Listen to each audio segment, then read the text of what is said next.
Terrorism కాదు. దాంట్లో clear గా చెప్పారు, నిర్బంధము అణచివేత సమాధానం కాదు. ఇవి లేవదీస్తున్న తనాలను ఎదుర్కోవటము ఏ ప్రశ్న అయితే ముందుకు వ్యతిరేకంగా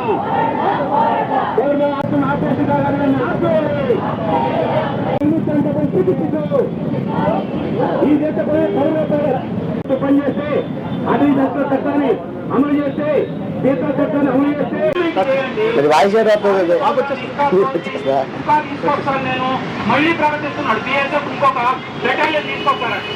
నమస్తే అండి, నా పేరు సంగమిత్ర సూర్యబాబు. ఈ దేశం కోసము, రాబోయే తరాల మంచి భవిష్యత్తు కోసము 11 ఉద్యమాలు మొదలుపెట్టాను. అందులోనిది ఐదవది. ఈ ఐదవది గాంధీ విగ్రహం దగ్గర పెట్టాం విశాఖపట్నంలోని. దీని తాలూకా సారాంశం ఏంటంటే ప్రభుత్వ సంస్థల ప్రైవేటీకరణ. ఏ ప్రభుత్వ సంస్థ అయినా సరే ప్రైవేటీకరణ గల కారణాలు ఎందుకు? ఊరకనే ఏ ప్రభుత్వమైనా ప్రైవేటీకరణకి మొక్క చూపదు. ఆ చూపించిన కారణం ఏంటంటే వాళ్ళలోనైనా ఏమైనా తప్పిదాలు, లాస్ కారణం అవడం కానీ ఇలాంటి ఏమైనా తప్పిదాలు జరిగితేనే ప్రతి ప్రభుత్వ సంస్థ కూడా ఒక ఉమ్మడి కుటుంబం లాంటిదే.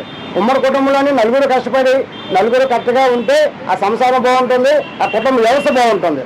అలాగే ఉమ్మడి కుటుంబం లాంటిదే ఈ తాలూకా ప్రభుత్వ సంస్థలు కూడా. ఈ ప్రభుత్వ సంస్థలు నియమించి కొందరు కష్టపడకుండా కొందరు ఉన్నది సంస్థ నియమించి అడ్డదాలుగా అక్రమ మార్గంలో దాన్ని దోచుకుంటుంటే ఏ సంస్థ అయినా కుదేలవుతుంది. కుదేలేని సంస్థని ఏ ప్రభుత్వం మెయింటైన్ చేయదు, ఎవరు ఇబ్బంది పడుతూ ఉంటారు. ఇలాంటి సంస్థలకు ఏదవుతుందంటే వాళ్ళ సంస్థను వాళ్ళే కాపాడుకోవాలి. ఎలాగా కరెక్ట్గా పనిచేయని వాళ్ళు లేదంటే తీసివేయాలి. రెండోది నుంచి అక్రమంగా పందికొక్కల్లాగా సంస్థను దోచుకొని తినేస్తున్న వాళ్ళ నుంచి వాళ్ళు ఇమీడియట్ పట్టుకుని వాళ్ళు తప్పిస్తే వాళ్ళ సంస్థకి వాళ్ళకి బాగుంటుంది. అలా బాగుంటుంది అని చెప్పేసి మా తాలూకా భావనండి. ఇలా ప్రభుత్వ సంస్థలు ఇక మీద ఏదే అవ్వకుండా ఉండాలంటే ఇప్పుడున్న ప్రభుత్వ సంస్థలు పనిచేసిన వాళ్ళందరూ వారి తాలూకా బాధ్యత కరెక్ట్గా వాళ్ళు కరెక్ట్గా పని చేయడం కాదు, మిగతా వాళ్ళు కూడా పని చేయాలి. వాళ్ళు తప్పు చేయడం కాదు, ఇంకో తప్పు చేసిన వాళ్ళందరూ పట్టుకోవాలి. పట్టుకుంటేనే సంస్థ నిలబడుతుంది. ఆ సంస్థ నిలబడితేనే వాళ్ళ జీవితాంతం హ్యాపీగా వారి కుటుంబము బాగుంటుంది, సంస్థ కూడా బాగుంటుంది. ఇలా చేయాలని మా మనవనండి. నమస్కారం అండి.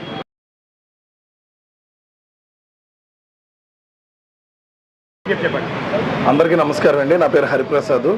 ఏదైతే నేటి భారతీయుడుగా అని పిలువబడ్డ మన వైజాగ్ భారతీయుడు సంఘమిత్ర సూర్యబాబు గారు, ఎందుకంటే నిర్విరామంగా దేశంలో ఎంతో కొంత తన వంతుగా ఈ ఉన్న జీవన ప్రయాణంలో జరుగుతున్న సమస్యల మీద శాంతియుతంగా ఎటువంటి ఈ భావోద్వేగాలు ఎటువంటి ఇదిని నైతిక విలువల్ని కోల్పోకుండా శాంతియుతంగా ఆయన యొక్క సంఘీభావం, ఈ యొక్క ఉద్యమాల సూర్యుడు అని అంటాం ఆయన్ని. ఉద్యమాలతోనే మన వైజాగ్ గాంధీజీ విగ్రహం వద్ద 11 సమస్యలతో ఆయన మన ముందుకి ఈ ఏడాది వచ్చారు. సో ఆల్రెడీ గతంలో 4 సమస్యల మీద ఇదే ప్రాంగణంలో 3 రోజుల పాటు నిర్విరామంగా శాంతియుత ఉద్యమం చేపడుతూ ప్రభుత్వ యంత్రాంగం వీటిపై వెంటనే తక్షణమే స్పందించి తగిన ప్రణాళికల్ని రూపొందించాలనే ఆకాంక్షతో ఆయన చేస్తున్న ప్రయత్నం వర్ణనాతీతం.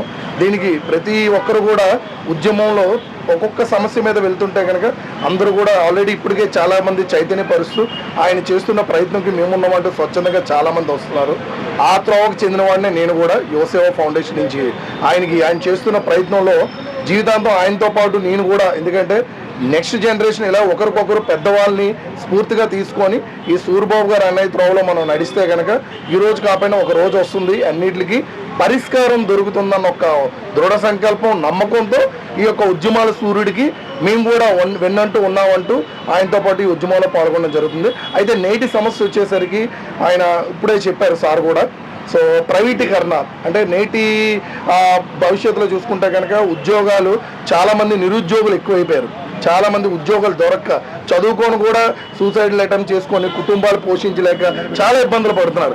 అలాంటి ప్రస్తుత పరిణామంలో ఉన్న సంస్థలు కూడా గవర్నమెంట్ సంస్థలు ప్రైవేటీకరణ వెళ్తున్నాయి అంటే అది ఎవరిది ఆ తప్పిదం?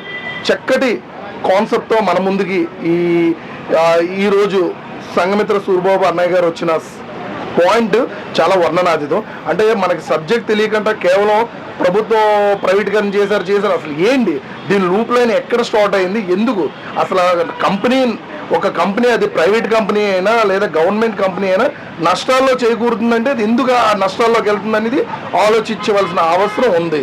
ఆ తప్పిదాన్నే మేల్కొల్పే ప్రయత్నంతో ఈరోజు ఈ పాయింట్తో మన ముందుకు వచ్చారు సూరిబాబు గారు. ఉద్యోగస్తులు, గవర్నమెంట్ ఉద్యోగస్తులు, సో ఎందుకంటే గవర్నమెంట్ సొమ్ముతో మనం ఏదైతే మన కుటుంబాల్ని సుఖ సంతోషాలతో జీవన విధానం సాగిస్తున్నామంటే దాని మీద ఆధారపడి ఉన్న మనం దానికి బాధ్యతారహితంగా పని చెయ్యాలి. ఈరోజు చెప్తున్న పాయింట్ అదే. అంతేగాని సోమరపోతుల్లాగా ప్రతిరోజు ఇష్టాసరంగా దాన్ని డైవర్ట్ చేస్తూ ఉద్యోగానికి రానప్పటికీ కూడా వాళ్ళు ఫుల్ జీతం తీసుకుంటూ విచ్చలవిడిగా ఎవరైతే ఇలాంటి అంటే పని చేసే వాళ్ళ గురించి ఆయన చెప్పట్లేదు, కష్టపడిన వాళ్ళు ఎంతమంది ఉన్నారో కష్టపడకుండా ఎందుకంటే కష్టపడి కూడా కొంతమందికి గుర్తింపు లేక వాళ్ళ జీతాలు కట్ అయిపోవడం ఇలాంటి సమస్యలతో వాళ్ళు ఉంటే డ్యూటీలకు వెళ్ళకుండా ఉద్యోగాలకు టైమింగ్కి రాకుండా పని చేయకుండా సోమరపోతుల్లా ఉన్న వాళ్ళని తక్షణమే గవర్నమెంట్ నిర్మోహమాటంగా పందికొక్కుల్ని తీసివేయాలి. ఎవరైతే బాధ్యతారహితంగా పని చేయట్లేదో వాళ్ళు తీసి అటువంటి ఎంప్లాయ్మెంట్ కొత్తగా యంగర్ జనరేషన్స్ ఎవరైతే చదువుకొని ఉద్యోగాల వేటలో ఉన్నారో అటువంటి వాళ్ళకి ఆ ఉపాధి చాలా అవసరం.